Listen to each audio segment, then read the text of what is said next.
So now let's get on with our program. And it's my pleasure to introduce Tami Palmer, who's presenting our program today. She's an experienced human resource manager of over 15 years. She founded her own company, Greyzone, a career advisory job search coaching practice. And she is a creative thinker and writer as an author. So she has published at least one book that I know of. So it's my pleasure now to turn the program over to Tami Palmer.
Tami, you must be muted. We're not hearing anything.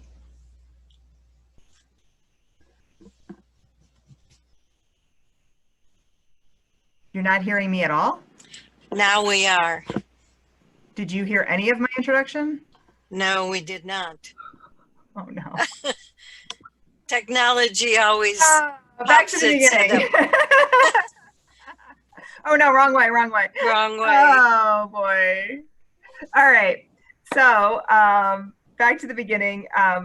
Welcome everyone. Thank you so much for having me. I don't know if you caught anything that I've been saying, but I thank AAUW for inviting me to speak. I love talking about communication skills. Throughout my talk, I will draw on stories both from my job search coaching and from my fiction writing that I'm just really, really passionate about finessing language and finding really great ways to communicate with each other. Everyone okay? Can everyone hear me? Yes, much better. Before I keep going, I thought I needed to check. All right, so we're going to talk about what's in the queue for today.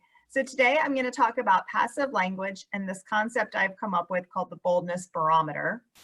We're going to talk about backstory and oversharing. And we're going to talk about some other communication pitfalls, as well as power tips for great conversations. So I'm going to try and clip through these with the idea to stop at about 12:45 if possible, 12:50 at the latest, so that we can invite some Q&A conversation at the end. When we get into the concept of coaching on communication skills, I could teach this all day long for a week and probably still not cover everything.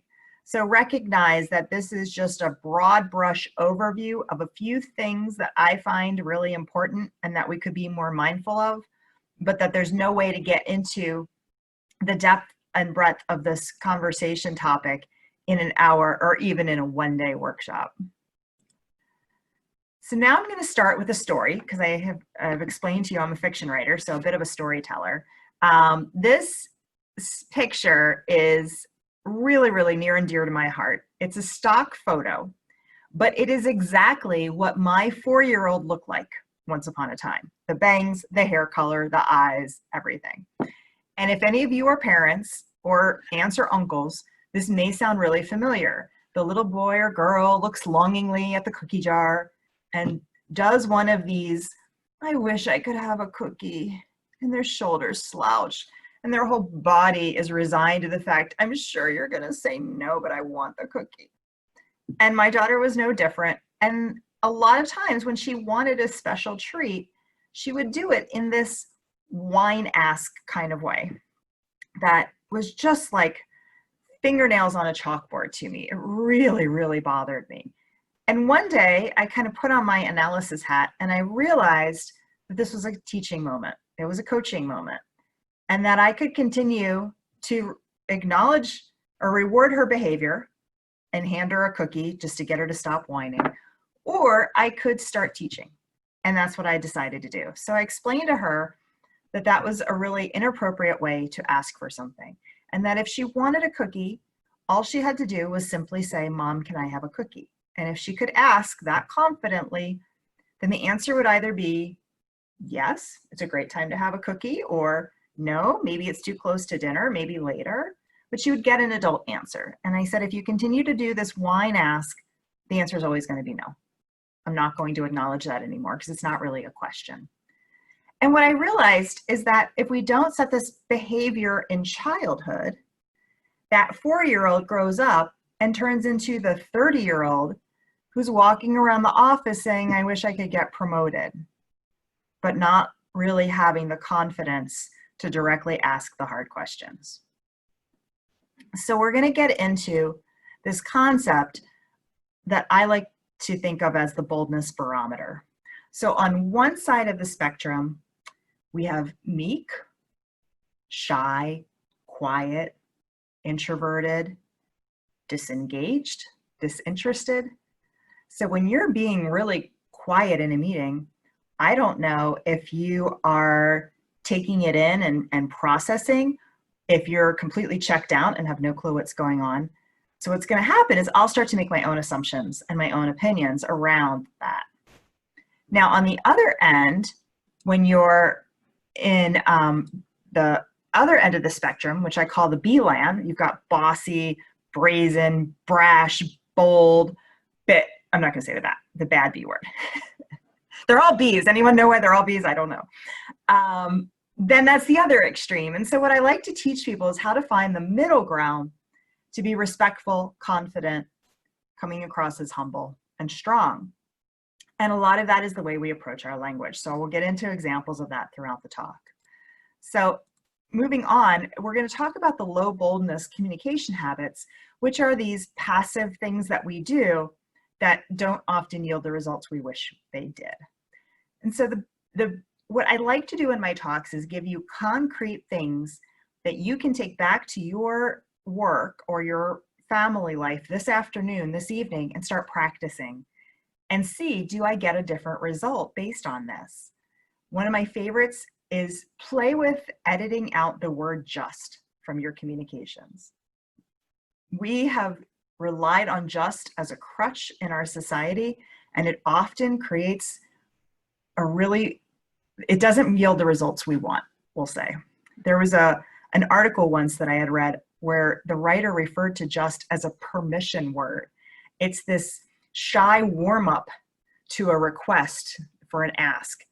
And it's saying, I need something from you and I'm not confident enough to ask for it. And the way she described that in that article really, really hit home. And I started thinking about how much I overuse this word. And what does it look like when you take that out of conversations or out of emails? And how much more direct and clear are we being with our communications? Funny story, I teach on this stuff and I feel like I've got a pretty good handle on things. When I was editing my second manuscript, I found 263 instances of the word just in my book. I went back, maybe 40 of them were called for. The rest were just communication crutches. They just watered down the words. Another one is, do you mind if? There are times where it's appropriate to ask for permission. There are times when we're asking for permission for things that just are very, very silly and not necessary. And it's, again, this sort of crutch where we're always saying, do you mind if, do you mind if? something to keep in mind of. Sorry, do you have a minute? If you've got a chance, Google Pantene, the hair shampoo, and sorry. There was a video maybe 5 or 6 years ago now that came out, a commercial, that really drove home the idea of how we overuse the word sorry.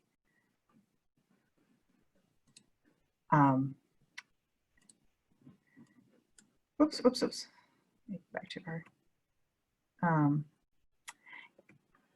Kate, I don't know if you can help with this or if this is on my end. There's a big black box that's showing me the waiting room and it's blocking the content on my slides.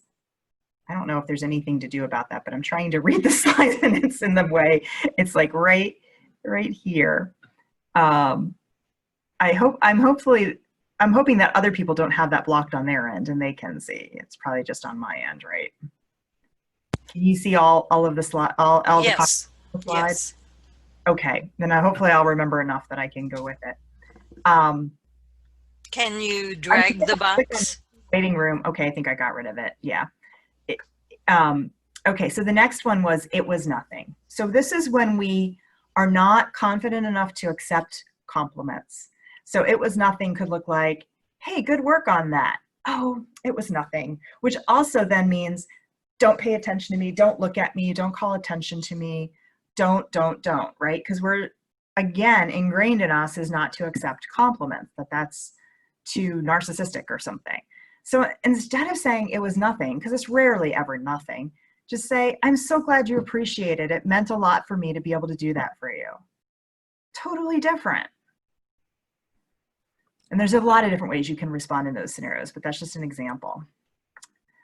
Then sometimes we end statements with a little uptick, which again gives across this tone that we're not confident in how we're coming across, or we're waiting for permission, or we want assurance that what we're doing is correct. So what I'd like you to think about is that not only is passive not polite, it's actually kind of manipulative. I mean, that's where we get passive aggressive from. So when she whine-asked for a cookie, she's making me feel guilty so that I will give it to her, because obviously I'm a horrible person if I don't do that. So it's not taking ownership of things, and it can be as small as a cookie or it can be much bigger, our asks. And it's got this guilt inducing that really doesn't feel comfortable. So what passive can sometimes suggest is a lack of power, because it conveys that we don't have the courage to ask for what we really want. So we're coming about it in this really roundabout way. Or it can also share that we're not worthy of leadership material, which is really not what we want to get across. So here are some side-by-side examples of what passive language looks like versus assertive, so you can start to see the difference. Okay, so passive is, you're better at this than me, I never know what I'm doing. And then assertive is, you do this really well. So we want to compliment and not self-deprecate. I think we should do something different, but whatever, I'm sure you're right. Can we look at this from a different angle before making a decision? I wish I could be included in that project. Could be, is there a way for me to be included in that project? I'd love to go on that business trip, but I'm sure I wouldn't be asked. Would it be possible for me to join on that business trip? So with the passive, we hear this victimhood tone, an assumption of no before even checking. And then on the assertive side, the confidence really starts to shine through. What it's really saying is we have the courage to hear the word no, which is a critical differentiator. So how do we break the passive habit? We want to edit apologies out of our emails. We want to find an accountability partner, someone to observe you during meetings. That could be a great thing to do. Hey, let me know, have I overused the word just? How many times did I apologize? Call attention to our behavior and how we want to change. Speak up in meetings. It's always worth it to share your idea, even when you think that others don't share the same thoughts. I have lots of stories of this where I was in a meeting where we were planning a big celebratory anniversary event, and I just knew that it wasn't going to get the attendance we wanted. It wasn't going to get the outcome that we wanted. And we were spending a lot of money and putting a lot of our time into this. And nobody was addressing what I perceived to be as kind of the big elephant in the room of, is this even a good idea? And one day I raised my hand before we put another deposit in for this event. And I said, you know, I am just really concerned. I don't think this is going to get the outcome we want. I don't think it's going to have, you know, it's really going to reach its intention. And I think it's going to end up wasting a lot of money and not really yielding the results that we want. And sure enough, a lot of people had that same idea and they were waiting for somebody to be the first person to speak up. And I'll tell you that the first person who speaks up, that has that courage to share things, will get a lot more political clout in the organization because leadership sees them as someone who's willing to step in. And I didn't do it in an aggressive tone, and I didn't do it in an attacking tone. I did it in a very curious tone because I came from the space of, is this really the right thing to be doing right now? So what the important thing to remember is, try not to assume that your ideas aren't of value. Well, it probably doesn't really matter. Someone else would have thought of it, or someone else would have mentioned it by now. Oftentimes, when you share an idea that's counter to the conversation happening, there's at least a few people in the room who will chirp up afterwards and say, I was wondering the same thing. Everybody's waiting for somebody to go first. And so the more we can start to encourage that behavior, the better things will go. So let's talk about the other end of the barometer for a minute. We talked about passive language, but it's good to touch on the opposite of that and what that looks like. So when I say people have gone too far down the bossy side of the spectrum, this can look like the passive aggressive qualifiers. So what are passive aggressive qualifiers? Well, that's starting things with, frankly, I got to tell you, or truthfully, you got to hear this, or honestly, anything that starts with those words, it's often saying what I'm about to say, I don't have to take responsibility for what comes out of my mouth next. And assuming that you are ready to hear it and that you have to hear it. And whatever I give needs to come straight to you. And when I hear someone say a passive aggressive qualifier to me, this is, if it's not physically happening to my body, this is what's mentally happening. Oh yeah? What do you got to say? And I start to put the shield down and I'm shutting down and I'm in attack mode and I'm ready to fight back. And I'm not really listening. So instead of using the passive aggressive qualifiers, I really encourage people to ask permission. You know, I'd love to share some ideas and thoughts with you. They may not be well received. They might feel a little attacking. Would you be okay with me sharing? It's really asking permission to enter into that rather than just diving into it. I worked with a woman who was an emergency room nurse for most of her career. And there, you just are screaming orders left and right because literally people's lives are on the line and you don't have time to dance around and overspeak and take your time with your words. Things need to happen and they need to happen stat. So what had happened is she had shifted careers and was now working in a different setting where she was teaching nursing, and she was no longer in this hyper intense situation. And she was explaining to me some of these aggressive tones that she used with her manager, with her teenagers, that I think were carryovers from her years in a hospital. And I explained how I felt just by hearing her say those and how others were potentially receiving that information. And it was really eye-opening for her. So something to keep in mind. When we're too high on the barometer, we tend to talk over others. We also tend to talk faster, or we tend to talk louder, or we tend to move in, and we do this sort of aggressive stance, whereas like the louder I make myself, the bigger I make myself, then you'll hear me. And what happens is on the other end, we just shrink and shut down. And so talking over doesn't usually work. When we don't share credit, that can be another thing. Obviously, when we're condescending and speaking down to people and yelling. So I don't need to over-explain a lot of these. They're pretty obvious, but I do like to call attention to them and make sure that we're being mindful of these other communication habits that feel good. They give us a release. We get the emotion out, but they don't usually yield the outcomes that we want to achieve.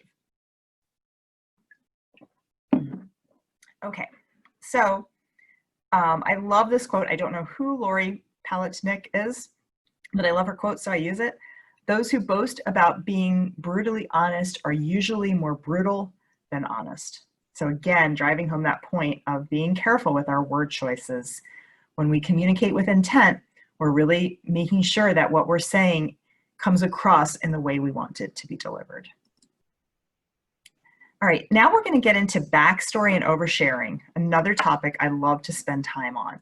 So some of the challenges with backstory is we overshare the buildup for a conversation to justify our ask. And this is a little bit of a complicated concept, so I like to take a moment for it. So this is, I want a raise, but I'm not going to go into my boss and say, hey, can we talk about me getting a raise? I'm going to start with all this oversharing of, well, then this happened, and then this happened, and I was thinking about this, and I started here, and I haven't gotten to the point of the conversation because I'm building up my confidence to get there. I'm kind of warming him up. But what happens is when he doesn't know the intent of my conversation, of why I'm there, he's listening to all this backstory, wondering what's pertinent, where is this going, what do I need to remember? And after a while, he can start losing interest in the details. He starts getting frustrated with not knowing where it's going. And suddenly he's off thinking about the errands he needs to do on his way home and what he needs to stop and pick up and what needs to happen. So we want to clearly communicate, especially in difficult conversations, why we're there, what we want to work on, what we want to talk through, and then share as much of the backstory as is appropriate for the situation. But when we overshare and we share too many details, we end up minimizing our own power and really exposing our own lack of confidence. There was a story of a woman I was coaching who was in a situation where she felt like she was really undervalued and way overdue for a promotion and a raise. And she was finally going to get the confidence to go to her manager and ask. And she said, okay, so here's my strategy. I'm going to explain that my kid needs braces, so I need to get a raise. And so it was this whole deflection of not feeling confident enough to say, like, hey, I'm underpaid and I need to get adjusted. But she wanted to put in all these other reasons why. And I said, I don't care if you're using the money to buy yourself a new Audi or to pay for your kids. That's not the point. The point is you're underpaid and you need to find a way to bring yourself up to equity. And so there are other ways to structure those conversations than to throw in all this unnecessary backstory or oversharing details that aren't even relevant. When we overshare, we also often drown our message in minutia. So I often like to do an analogy to fiction writing at this point. If you think of a novel that the first 30 or 60 pages is setting the stage and you're looking at the beautiful trees blowing in the wind and the pond and its stillness and the family that lives in the farm ranch, and it's going on and on and on and on, however many pages long, you got to this point where you're like, why do I care? Where is this going? What does this matter? What's the point? Where's the action? What's the crux of the story? And sometimes you don't find that out until chapter 2, chapter 4, and this whole buildup of the scene is hard to bear because you don't know what matters and what details you need to pay attention to. So what I like to do is think about it in the stories that we really like. They're usually starting with some kind of a cliffhanger scene of a car that's come up to the ledge of a cliff and it's teetering and you don't know what's going to happen. And you're watching all of this crazy stuff unfold, and someone comes in your room and says, okay, it's time to go run errands. And you're like, no, I can't leave now. They're right on the edge of the cliff. So find those ways to get us to the cliff immediately and then fill in the backstory of how they got there and what the scene was behind it. But bring that energy and the focus in the front end and you'll get further. So how to adjust? We want to start at the drama and fill in the backstory. And the backstory is like, how much do they need to know? Sometimes we overshare details from the backstory that they don't even really need to know. So I might say, when I'm coaching somebody through the interview questions, my favorite one to coach on is tell me about yourself. That is a big open-ended question that's really hard to get your head around when you're starting an interview. Well, where do I start?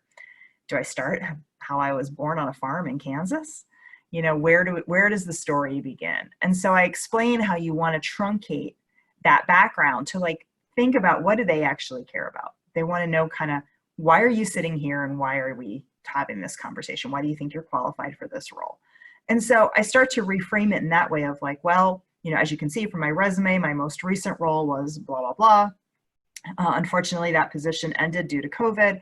And you know what I really loved most about that was this. This is when I was in my happiest moments and had a lot of really interesting experience in my career. But I'm most excited to talk to you because you're doing these XY things and robotic automation. And I'm really interested in getting into that. And I've been following your company. I'm super excited to be here. You know, did that give you enough of my background? Would you like me to go into more detail about my earlier career or my education? And oftentimes they'll say, no, that's great. They don't actually care. They don't want to hear the whole story. They just want to hear the highlights. And if they do want to hear it, they'll ask. So being clear on our conversation outcomes, he's asking me, tell me about myself, but what does he actually want to know? Then we can start to plan ahead for these conversations and deliver information that's more targeted. And sometimes conversations spring up and you can't plan ahead for them.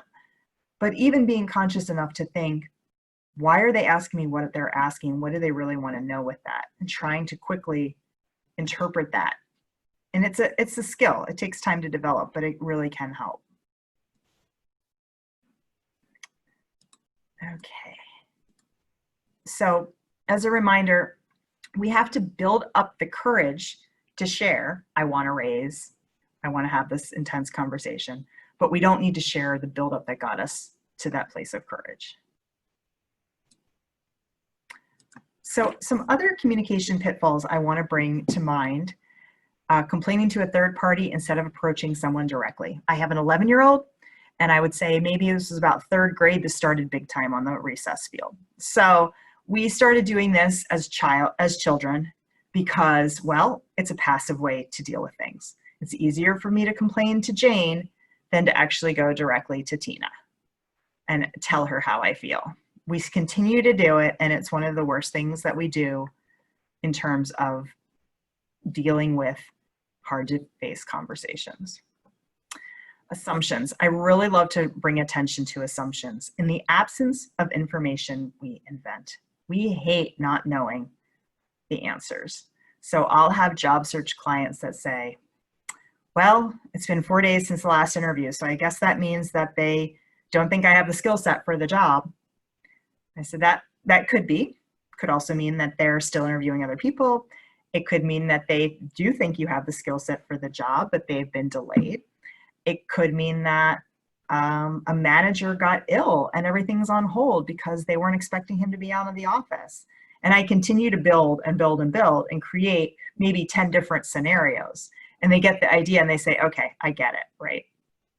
We love to make up stories in our head and fill in the gaps because we hate lack of information. And so people do this big time in the job search process because you're selling yourself. There's nothing more vulnerable than putting yourself into sending in a resume and say, on a piece of paper, tell me I'm worthy. Okay, in an interview, you're meeting me, you're interrogating me with questions, you don't call me, I didn't answer right. I don't have the right experience. I'm not good enough. I'm too weird for you, whatever. We make up all these stories, right? That most of the time are completely untrue. If the hiring manager actually knew what was going through our head, they would be like, what? Where did you get that from? So you're not going to stop doing it. None of us will. But what I try and do is catch people and say, do you know that to be true or do you believe that to be true? And anytime it's a belief instead of a known thing, test it in whatever way you can. You know, I get so sad when someone said, well, I applied for this one job. It was outside of my skill set. They didn't call me. So that tells me I should never apply for those kinds of jobs again. That doesn't tell you anything. It just tells you that that one company didn't find your resume and call you for whatever reason that could be. So please keep in mind that most of the time we're making up answers to things because we hate the lack of information. We also like to prepare for all outcomes. Okay, I'm going to enter this conversation. So if they say this, then I'll answer this. And if they say that, then I'm going to answer this. And if they say that, then I'm going to answer this, right? And we do this all over. And then we go in there and they say something you totally didn't expect. You're like, well, now what? Just remember that you're often going to enter situations where you don't have a prepared answer. They're going to hit you on a left field and you're going to be completely confused. And it's okay to say, wow, you know, I hadn't really thought of that angle. You're right. I do need to take some time to think about that. Let me put some thought into that and get back to you. It's okay. We don't have to prepare for everything. We can't. So what we can do is we can let go of their reaction. Oops. Going too fast. We can let go of their reaction and only own what we're capable of and how we react to it. So as a reminder, what do I know to be true versus what I believe to be true is something I'd really love for you guys to start to think about in the moment when we are aware that we're making assumptions about matters. So some power tips for conversations. This is another fun one to play with in addition to just try removing the word but from your conversation and see how that changes the tone of an email or a text. It's a fun one because oftentimes but negates what came before it. And that isn't always our intention. I want something and I want something else. I want these two things and I know I can't have them at the same time. It's a little bit different and it's a fun thing to play with. Asking open-ended questions. That is the number one way to build empathy into our work environments, into our home environments, is to invite a broader answer than the limiting ideas of what we have in our head. Do you want this or this? I don't know, is there a third option? So if we ask open-ended questions, what kind of answers do we get back? That's why we do so many of them in interviews, because we don't want limiting answers. One of my favorite topics is this next bullet. Your story never equates to theirs. So I listened to a TED Talk by Celeste Headlee, H-E-A-D, like head and then L-E-E. It's all of about 10 minutes long and it's on communication skills. And it was fabulous. I think it's like the top 10, it's a top 10 list. And this was one of hers. And I thought, gosh, I'm definitely going to incorporate that into my talks. So your story never equates to theirs looks like this. My friend Sarah comes up to me and says, Tammy, I've got to share with you. My Aunt Beth has just been diagnosed with cancer. It's the same kind of cancer as my mom, and my mom died of this, and I'm feeling vulnerable and scared, and what if I get it? And I don't know what's going to happen, and she's turning down chemo, and I don't know where this is going, and now I'm crying, and she's scared, and she's coming to me completely in desperate need of someone to talk to and share her fears with.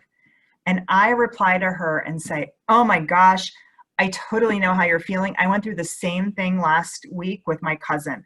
She had this thing that went, and then I start telling her all about my cousin and my cousin's situation with her mom and her aunt, and I've completely hijacked the story. And Sarah feels completely unheard. She feels like I've just completely hijacked the conversation, that I'm not really listening to her, and that she came to me vulnerable and I left her there. Even though those situations may have had a lot of parallels, they're never the same. The stories are never the same. So when somebody comes to us and it triggers in the memory of like, oh, I went through that, that shouldn't be our first response. Our first response is, oh my gosh, that's got to be so hard. I'm so sorry to hear you're going through that. What can I do to help? How can I be there for you? And then later maybe say, I did have a cousin who went through something like that. If you ever want to hear their story, I'm happy to share it in case it's helpful.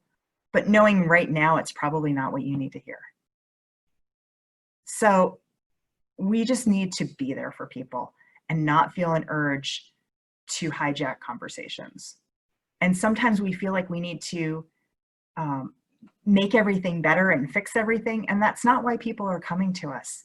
They're not coming to us for solutions and answers. They're coming to vent because they've been having these conversations in their own head on loops, and their head is getting so full it needs to come out.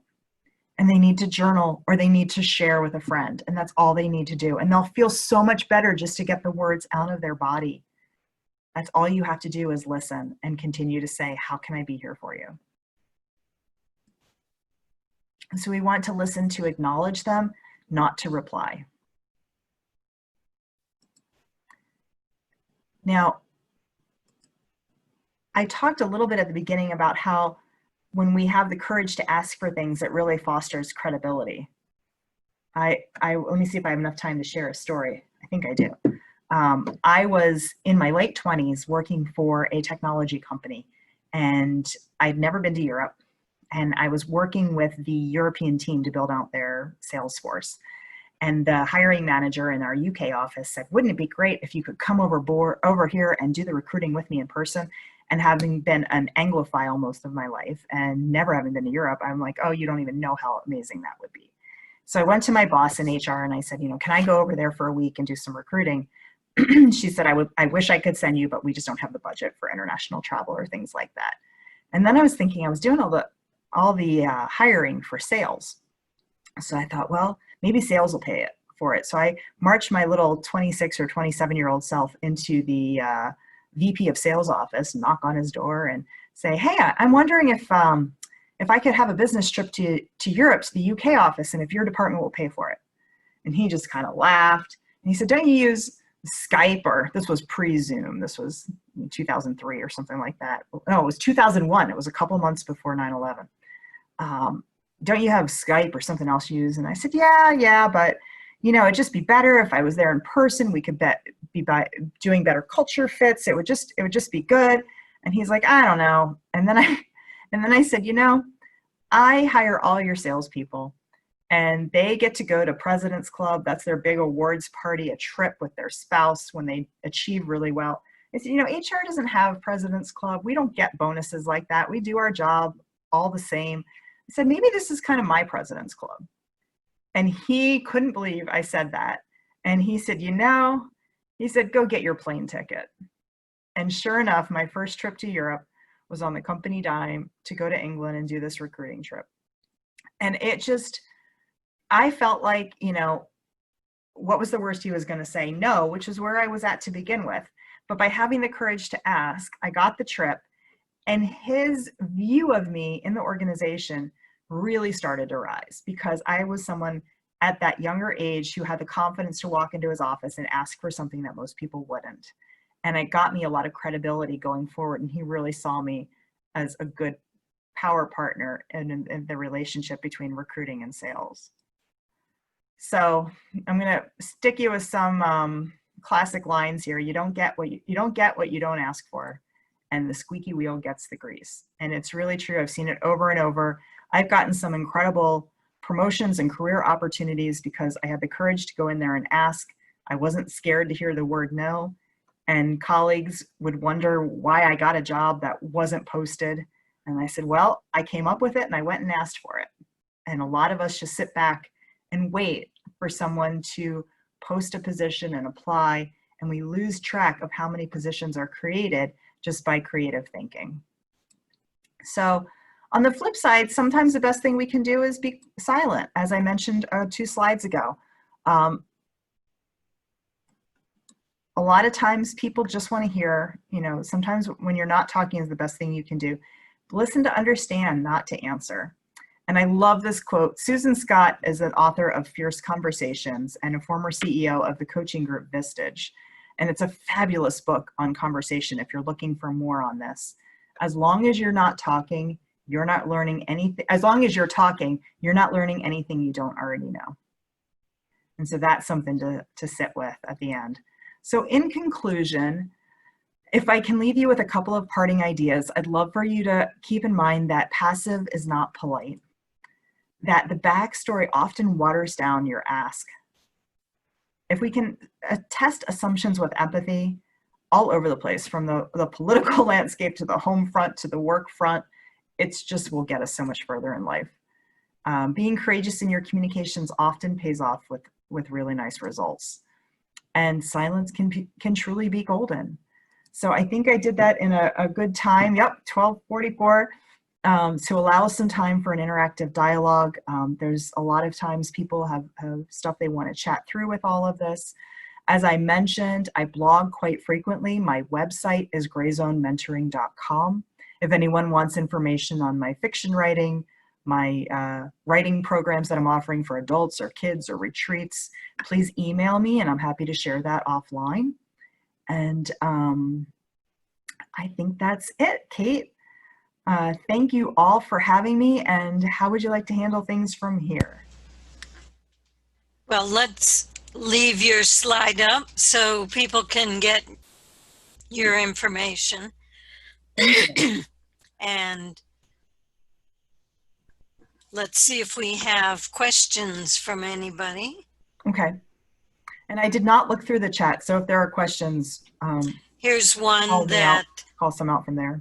Do you have suggestions for dealing with passive-aggressive behaviors where someone says something rude or sarcastic, and then when you say something in response, their response is something like, "I was just joking, lighten up"? Yeah, we definitely feel those are jokes, right? Well, what are our options here? It's like, that's like the question for the therapist's office sometimes. Do we want to try and call them out on their behavior in a different moment and say, hey, by the way, when you say stuff like this is how I feel?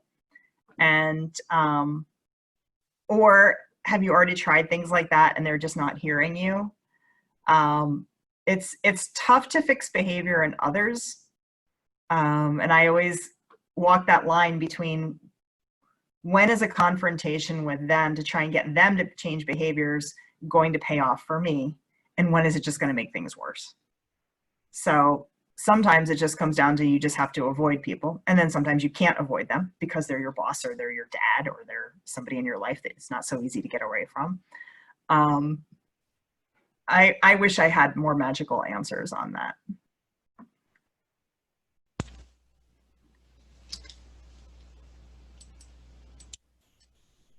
Kate, I think we had a couple questions from before the program that were submitted, and I'm not seeing those, but here's another question in the chat box. What is your favorite program model? From Karen Francis. I'm not sure. I don't know if I understand the question. My favorite. Karen, can you clarify? Yeah, or could Karen talk for a second? Karen, do you want to unmute yourself? Let me see if I can find Karen. Okay. To unmute.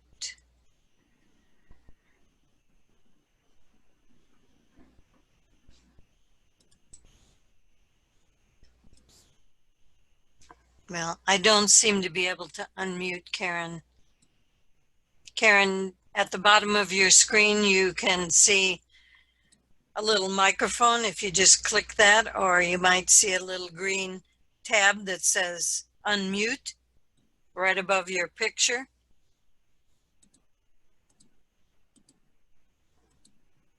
Maybe we'll give Karen a second and see if there are other questions and we can come back to Karen's. Yeah, because I'm not sure what she's asking about there.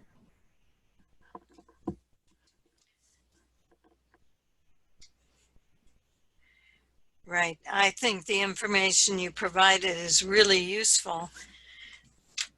In my experience, many people who are managing meetings are used to being in charge, and it takes confidence and knowledge about what to say or how to say it in order to bring up a new viewpoint or a new idea that's sort of counter to the trend in the conversation. And to do it in a way that's not attacking or seen as putting someone else down, or, I mean, it takes a lot of great work to do that skillfully. Right.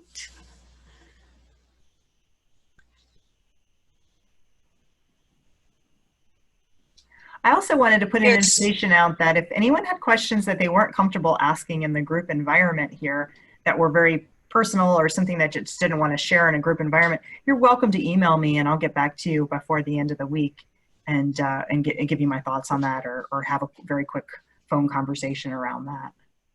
great. Here's another question. How do you communicate with intent in different mediums, like in person, on Zoom, video calls, phone Okay, calls? sure.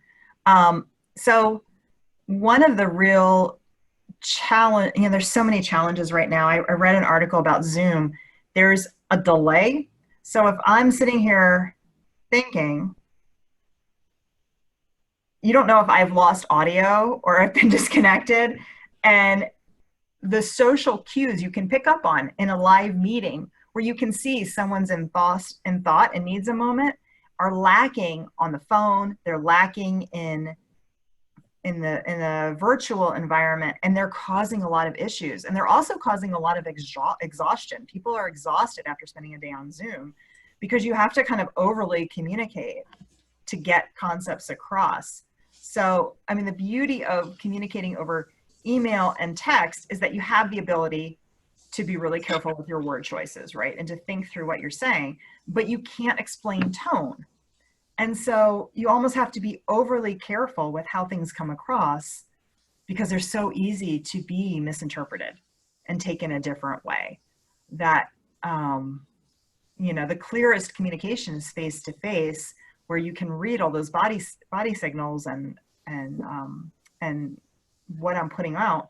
But we're really prohibited from that right now, more so than we ever have been. And I think that's part of, on top of everything else, that's adding and fueling our feeling of isolation and disconnection, is we really crave that human connection. So taking the time, I reread almost all of my emails at least once before I send them out, even if it's just a quick email.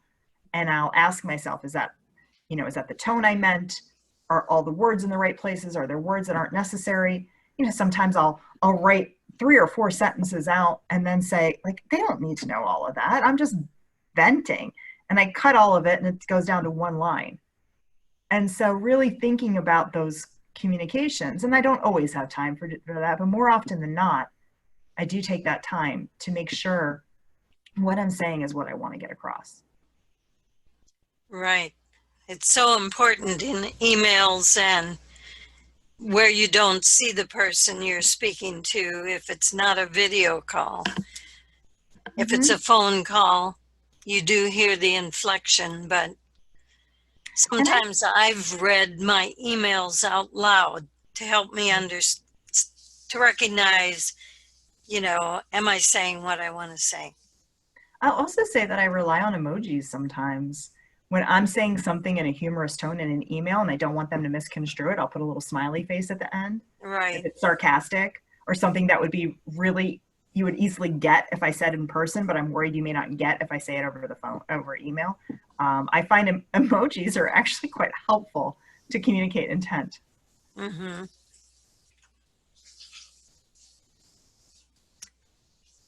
Well, thank you very much. I don't see any more.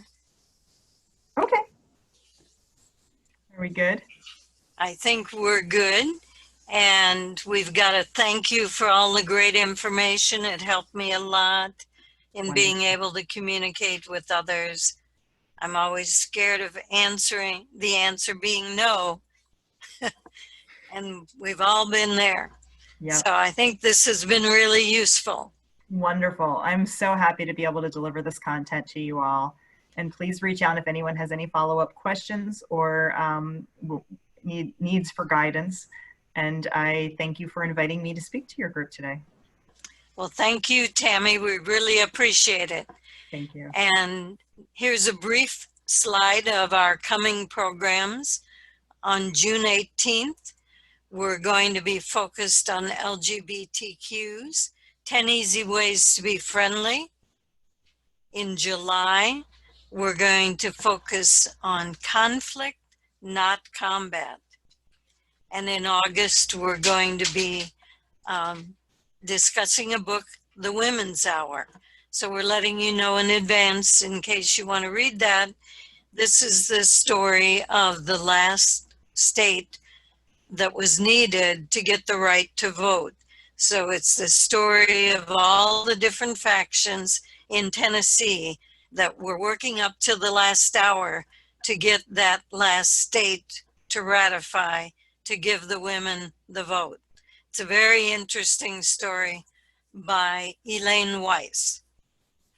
And the anniversary of the suffrage, the right to vote, is in August, so we thought this would be appropriate. And we hope you will join us all. You will all join us again for one of these programs. Thank you, everyone, for attending.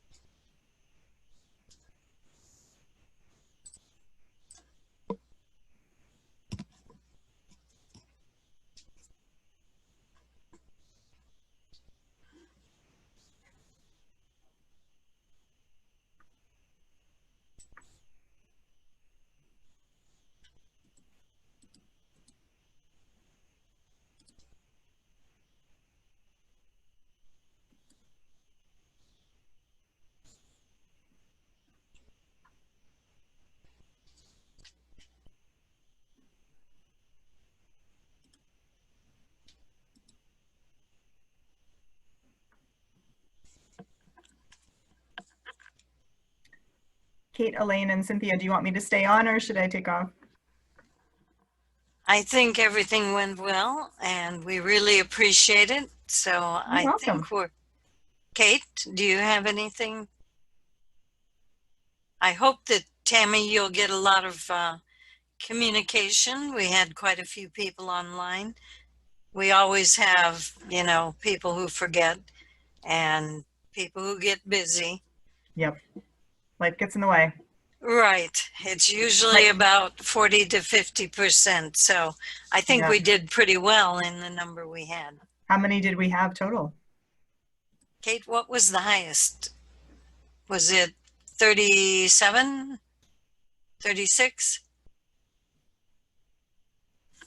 Kate must be muted.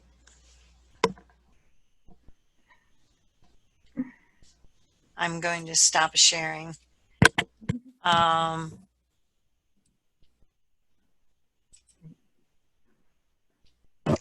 know what the problem is. Tami is now the host. So Tami is now in charge of muting and unmuting anybody. That is why I couldn't unmute. How did I get to be the host? Because I shared my screen once? I made you the host. Oh. Because I was wondering why I was the one admitting everybody. Oh, okay. I kept admitting, I'm like, oh, 7 people want to join. Okay. I was distracted and come back. I was wondering why there was nobody in the waiting room wanting to come in. And I think for like the first Mary half hour, Jo actually phoned me to be let in. And I was thinking, I can't find the waiting room. There should be people wanting to come in. How did all those people come in? I was thinking, well, because there didn't seem to be a smooth transition between Elaine and Tami, so I thought, oh, I'll make Tami the host, then she'll get the message. So I made you the host. So quick, you got the message. Suddenly, your screen came up, and then after that, I didn't realize why I couldn't make Karen Francis unmute. Yeah. And then just now, I couldn't work out why I couldn't unmute. It was because you were now the host. You know, there were some teething problems. Maybe Karen Francis will email me her question. And I kept sending her messages saying, unmute yourself, and it didn't do any good. She did write another thing, so perhaps that was... It's because when I was host at the beginning, I'd found that magic setting where I could mute everybody, which is the one I needed when we were doing the How to Zoom program. Do you remember with Tami? We admitted to Tami that it was. But then you muted Tami. Or was it a volume issue, Tami, at the beginning? I don't know. It might have been a volume issue. I'm not sure. I don't know. Yes. Well, that was, I was thinking, oh no, everything has gone south again. So I just feel that Zoom is a huge learning process. Running a Zoom meeting is actually, it's a minefield. So, but I don't feel it was as bad as the how to run a Zoom meeting. No, I think it was okay. It was A little bumpy at the beginning, but it was fine for the most part. I think we just need to run more meetings, because eventually we will come up with the perfect recipe. It just takes practice to be. And I think we're panicking too quickly because depending on the traffic and your network connection, sometimes you do have a lag. And when we had a lag in Tami taking over, you jumped to the conclusion that we needed to do something different. Right. You know, I think, Tami, you know, because you didn't understand why we needed the practice. This is why we need the practice, because we have to do those. No, but we did it in the practice without making her the host. You just got nervous and panicked. I did. Because it wasn't happening right away. Yeah, but it's those crossovers that we do need practices on them. So we need to have a recipe in advance for how to do these things. So yeah. So anyway, how many people total, Kate? I saw your hand motions, but I wasn't sure what number you were saying. 44, and we're still recording. So who knows whether this record? Oh. I don't even know if the recording process works. So I'm hoping it's set up to go into the cloud, and then So we need to stop chatting and sign off if that ends the recording. and then You can't stop the recording? Yes, you can stop it. I think I can pause it or I can stop it. Oh, you're not still the host, are you? Do you want to stop cloud recording? Yes. Could you make me the host, please? Can you? How do I do that? Oh, I've no idea. No, don't stop the You go to the list of participants and find Kate. No, it needs to come to, I need to be the host because Right. it needs to come to my computer. Right. Do not change the recording. Just leave it as it's I'm going. making you the host. Because I've learned this from GoToMeeting. You should never stop the recording. Okay, you're the host now, Kate. You should never stop the recording because if on Zoom I stop the recording and start it again, it disappears. You should Right, only. but I think we want to stop it because we don't need it to keep going. You can pause. It's better to pause the recording. I'm going to